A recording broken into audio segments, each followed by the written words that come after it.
magical skill. I'll do my best. I believe you will. We are consciousness. All that is, has been, and ever will be. There is nothing to fear. Whatever happens, we are always that. Mind fears because it's programmed to fear. When we're conscious, there's no fear in this. It's a shake of the head. Pathetic. Pathetic. Pathetic. And we need to do this. Compliance. We need to challenge that. Not with violence, not even with aggression. We just need not to fight it. We need to walk away, because without our acquiescence, it cannot survive. You know, when you look at a pyramid, we've been manipulated to believe the power in a pyramid is at the top. It ain't. The top of the pyramid is there because the rest of the pyramid's holding it up. We're holding this whole thing together. There's this story I told many years ago of a British comedian called Larry Grayson, who died. I kind of knew him vaguely, and not closely, but vaguely. And I went to his memorial service in Covent Garden, and this other comedian did this tribute to his life in which he read out this story that Larry Grayson had told him. When they were going around the variety halls and the theatres in the 60s, they had this all-male show. And Larry Grayson was the only woman in it because he's dressed up as a woman. And he said that the end of the show, the last scene, all the sailors, all the men came on dressed as sailors, and they were singing Rule Britannia. You know, Rule Britannia, Britannia rules the waves. Oh, I'm very pleased for you. Okay? And as it built up, Larry Grayson would come on dressed as Britannia with the helmet and the shield, and he would be manhandled up the side of this pyramid to the top for the big finish. And he said one night, he said things seemed to be going rather well. He said, and then I noticed that a sailor in the bottom left-hand corner had got rather a cough. And this cough got worse and worse and worse to the point where the sailor couldn't stay in the pyramid anymore and stepped out of it. Larry Grayson, symbolic of this elite at the peak of the pyramid, ended up in the second row. And the elite, the power center, had done nothing to bring about this. One sailor, the bottom of the pyramid, had got a cough. And the whole thing collapsed. And I listened to that and I thought, my God, yes, that's it. We, the powerless people, are holding the powerful people up there, and they know that. They're terrified of us realizing that. Do you remember that movie, animated movie, A Bug's Life? A Bug's Life with the grasshoppers? And what happened was, there was these ants, an ant island as they called it, and these grasshoppers used to come every year and take all the food, and the ants had to spend a whole year gathering the food together for the grasshoppers because they were terrified of the grasshoppers. And there weren't many of these grasshoppers, and one day they're in their winter quarters in a tree, these grasshoppers, and they've got all the food they need, and someone suggested among the rank and file grasshoppers that they didn't need to go to Ant Island this year because they had all the food they needed.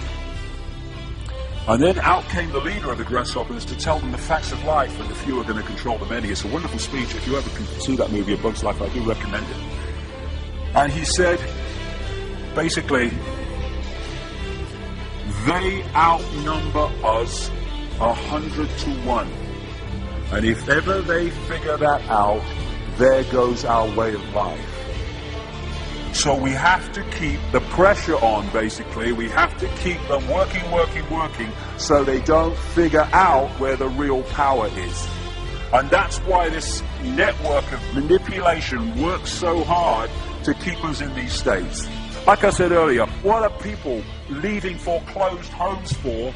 Foreclosed by banks that have caused the unemployment that lead to them having to leave their homes. Stay there, refuse to leave, make it difficult for them. Expose them for what they are. We make it so easy, the non-compliance. No longer will we just do it because we're told to do it. Is it just? Is it right? Okay, I'll do it. Is it unjust? Is it not right? I ain't doing it. We start to make the decisions on what we will and will not do based on our values and not some imposition from the dark suits. These people are gonna give me, grant me, or grant me not my freedom. I'm all that is. You can't grant me freedom. No one can grant me freedom. I am freedom. It's what I am.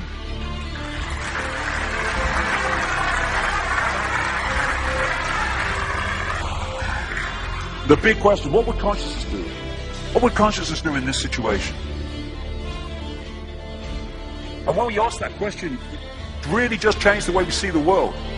Not what would I do, mine, frightened. What would consciousness do? You know, this is a great line. If it's not right, don't do it. If it's not true, don't say it. And what would transform this world overnight is if we started doing what we knew to be right in the situations we face, instead of what we think is right for us in the moment. Not what are the consequences for me, or what's the best thing for me, how do I get the best deal out of this? What is right? What is just in this situation? If we started making decisions based on that, the world would transform overnight. These are very simple things. If we want a world of peace, then we need to be peaceful. We don't need to fight for it. We just need to be peaceful, and we'll bring that about. If we want a world of kindness, we need to be kind, and then it will naturally unfold. We don't fight for kindness. As Martin Luther King said, it's a wonderful saying, piece of oratory. Cowardice asks the question, is it safe? Expediency asks the question, is it politic? Vanity asks the question, is it popular? But consciousness asks the question, is it right? And there comes a time when one must take a position that is neither safe, nor politic, nor popular, but one must take it because it is right. And when enough of us do that, what is right will manifest by definition. And we're in this position now where this vibrational change, this energetic change is taking place, where we can start cracking these eggshells, where we can start becoming the full magnitude of who we are, where we can be consciousness in the now, using mind to experience this reality instead of being governed by it, turning the key to let consciousness in. We're being offered this opportunity now. No longer can we say we didn't realize who we are, we didn't know we could do that. I was kind of waking up one day, and I saw this earth imprisoned, and I saw this big lock and a key going in and being turned. I went on the internet just very shortly afterwards. I was looking for a picture, not this one, and that's what I saw. The picture I'd just seen in my half kind of sleep. And that's what we're being offered the chance to do now, to turn the master key, or becoming conscious, that will bring an end to this. It's being given to us, we just need to take it. And to take it, we need to say enough. Enough of being enslaved by these people, enough of being enslaved by our manipulated ignorance, enough of being enslaved by the fear of being who we are.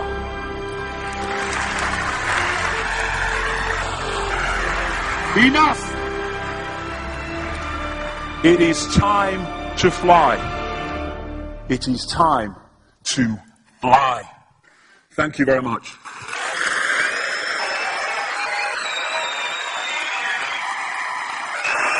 Thank you. Thank you very much. Thank you. Thank you. Thank you.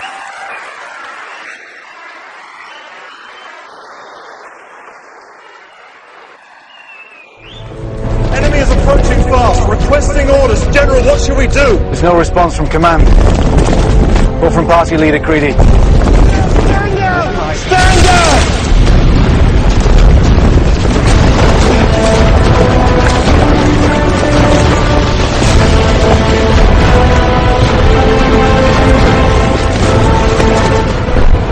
And he's my father, and my mother, and my brother, and my friend. He is you.